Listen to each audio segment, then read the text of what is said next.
Today I'm going to talk about something that may not be on your radar yet, but it will be soon, and it could be more serious than you realize. I'll also walk you through possible solutions and options, so by the end of this video you will be able to decide how to handle the situation yourself. So, 14th of October 2025. That's when our all good friend Microsoft has decided to pull the plug on support for Windows 10.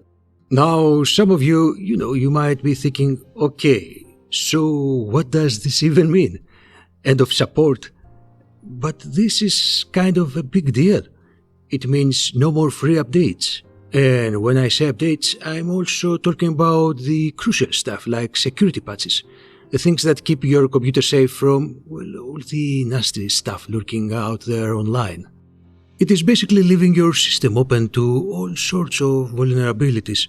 I mean, any new security flaw that may be found in Windows 10 after the end of support, it will not be fixed. And as time goes by, your computer will be more and more at risk. It's like suddenly deciding to stop locking your front door, or like your government deciding to stop protecting your country's borders. It will be crazy if something like that really happened, right? However, a lot of people maybe don't think about it too much, but it's estimated that there are billions of automated cyber attacks happening every single day. There are literally thousands of machines out there that constantly scanning, looking for systems that have this kind of vulnerabilities.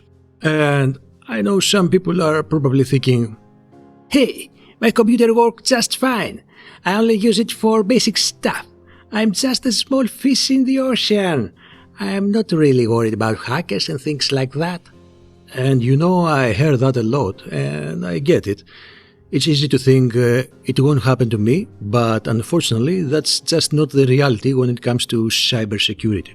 Unless you've done something really wrong to someone, hackers typically aren't targeting specific individuals. Instead, they are scanning the web, looking for open ports, unpatched systems and backdoors and stuff like that. Anyone who knows how to exploit these weaknesses, or even a kid who will buy an exploit kit, could potentially hijack your vulnerable PC and turn it into part of a botnet. A botnet is essentially a network of infected computers controlled by hackers. And they can use those computers to do all sorts of bad things, like launching attacks on other systems, sending phishing emails, spreading malware, or even facilitating illegal transactions related to drugs, firearms, child exploitation, trafficking, and more. And just to kind of hammer home the point of how serious this can be, let me mention the ransomware attacks from 2017 that targeted mostly Windows XP devices. Systems that had reached their end of life a few years earlier, yet many people hadn't upgraded. Of course, the impact of those attacks was massive. They disrupt hospitals, businesses, and all sorts of critical infrastructure, causing huge economic losses worldwide. So think about the big picture. It's not about your computer running a little slower, or the safety of your passwords, bank details, or if someone steals your pushes photos. It's about not being part of a serious problem that could negatively affect millions of others.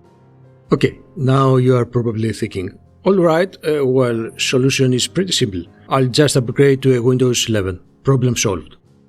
It makes sense, but here's the big but. Not every PC out there is going to get a ticket to that Windows 11 party. Microsoft has these, let's call them interesting hardware requirements that your machine has to meet in order to even install Windows 11, which has sparked a lot of controversy. So, first thing first, how do you know if your PC meets the Windows 11 system requirements? Well, Microsoft has made this pretty easy for you. They've got this little app called PC Health Check. All you have to do is to download it right from Microsoft's website, run it, and it will perform a quick analysis of your hardware to check if it meets the minimum requirements for Windows 11. If your device doesn't meet all the necessary specs, the app will show you which specific components need upgrading. For example, PC Health Checkup might tell you that TPM 2.0 and Secure Boot aren't enabled, but your motherboard might actually support these features. They might just be turned off in your BIOS settings. BIOS is a low-level system that runs when you first turn on your computer. To access these settings, usually go to hit like delete or F2 just before Windows starts loading. So, how do you know if Secure Boot and TPM 2.0 are even available? Well, this is where that dusty old motherboard manual you probably have lying around comes in handy. It should tell you whether these options are supported, and it really might be as simple as enabling a setting or two. Sometimes you may need to buy and install a separate TPM module also, which is a small physical chip that you can add on your motherboard. To check if your motherboard supports this module, simply search online for your motherboard's model name and number, followed by TPM 2.0 compatibility list. And how do you find the exact model of your motherboard? Easy. The model is usually listed in your motherboard's manual. It's the first bit of info you see when you enter the BIOS menu, and you can also find it if you open the Windows System Information tool. Now, in case that PC Health Checkup indicates that your CPU needs to be replaced or you need more system memory, then you'll have to upgrade these specific PC parts. Typically, if your computer is a desktop based on AMD's M4 socket, you might be able to swap it out with an AMD CPU based on the Zen Plus architecture or newer. As far for Intel owners, unfortunately, there's no upgrade to work around. You either have a Coffee Lake architecture processor or newer, or you are out of luck. Upgrading the system memory is more straightforward. Just check your motherboard's hardware compatibility list. Overall, desktop owners with Intel 8th Gen or AMD Zen Plus Gen CPU are eligible for all the upgrades and changes mentioned above. Apparently, all of the above requires you to open your computer, remove and add components, and that's definitely not for the faint of heart. You've got to be comfortable with a little bit of hardware tinkering.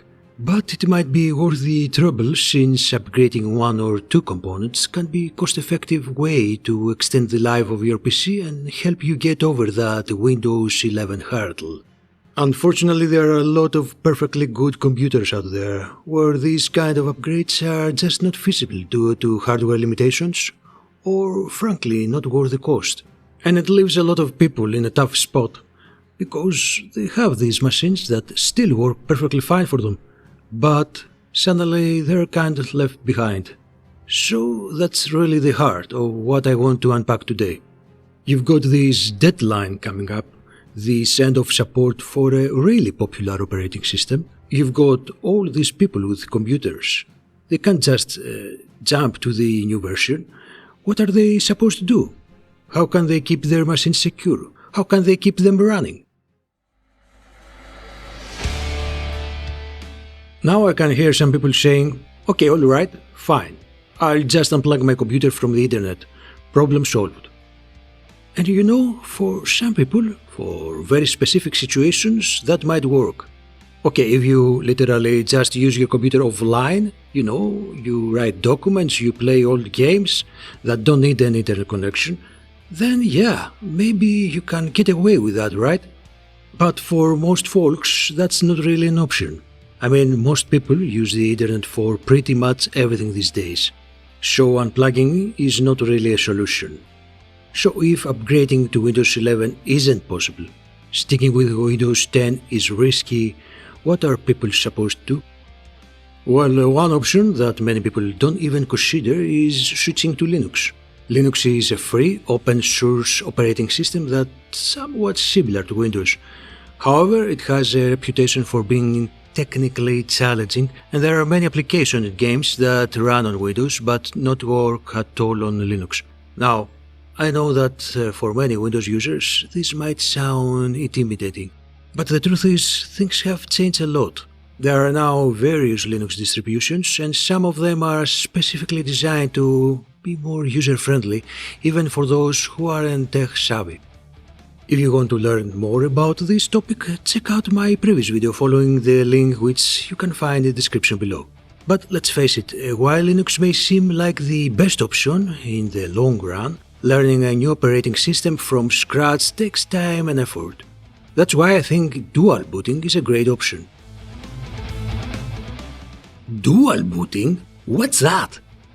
Basically, it means keeping Windows 10 on your computer while also installing Linux.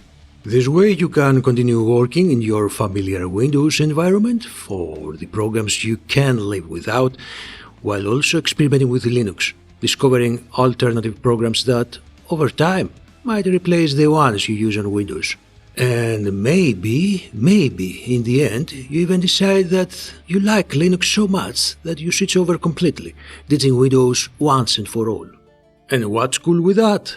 If you at some point decide to purchase a new computer with Windows whatever inside, you can still repurpose your old machine with one of those Linux distributions. Turn it into a media center or home file server or even a retro gaming console, which in my humble opinion, it's the perfect solution. It reduces electronic waste, saving the planet from toxic landfills, but it also helps companies stay profitable and happy, so it's a win-win. There's also the option of bypassing Microsoft's hardware requirement checks and basically forcing Windows 11 onto older PCs, which you can learn more about in the same video I mentioned for Linux. The downside is that force installing Windows 11 onto an unsupported system isn't for the faint of heart, and again it requires some basic IT skills. Plus, there's no guarantees that Microsoft won't change something down the road and render the solution outdated. However, there are ways around this also. For example, there are certain editions of Windows 10 and 11 that work without the need of TPM 2.0, Secure Boot and all the other non-inclusive hardware requirements. Of course, these versions are legally available only for IoT distributors and enterprises. However, this didn't stop few people to break these versions and make them publicly available. Obviously, I don't suggest such a solution. I mentioned it only for educational reasons, so if you ask me more about it, I'll just deny everything. Which was it? I don't know. I don't know. Don't pressure me. Don't get me started. If you want to remain a law-abiding citizen and you are also very desperate, Microsoft offers a subscription service called Windows 10 Extended Security Updates, or better known ESU, which basically gives you security updates for a couple of years after the official end of life. But there is a catch. It's a paid subscription and it's not cheap. The first year costs $60, but by the second year it jumps to $120. After that, you are back to square one. You've spent all that money, yet your system is still unsupported. It buys you some time, of course, but it's not a permanent solution, and you are essentially wasting money that could go toward upgrading your computer. Another option is to use third-party security services like Zero Patch Agent, which helps manage software vulnerabilities and provides micro-patches to keep your system secure long after Windows 10 reaches its end of life. More specifically, Zero Patch Agent offers two different annual subscriptions, one for individuals and one for companies. The individual version costs around $25 per year, with the assurance that all active subscriptions will retain the price for the next 2 years, even if prices change. So, the big takeaway from all this is that the end of support for Windows 10 is real, and it's coming up fast, right? Ignoring it just puts your computer at risk. But don't worry, you have plenty of options to choose from, allowing you to find the one that fits your budget, comfort level, and overall needs. You don't have to just throw away your old computer and buy a new one with Windows 11. I mean, who would have thought of that? For those of you who have already taken action, I'd love to hear what steps you've taken to handle the end of support for your Windows 10 PC. I'd also like to hear if any of the suggestions above were helpful to you. And before I go, here are a few more of my videos based on the same topic that might you want to know more about it.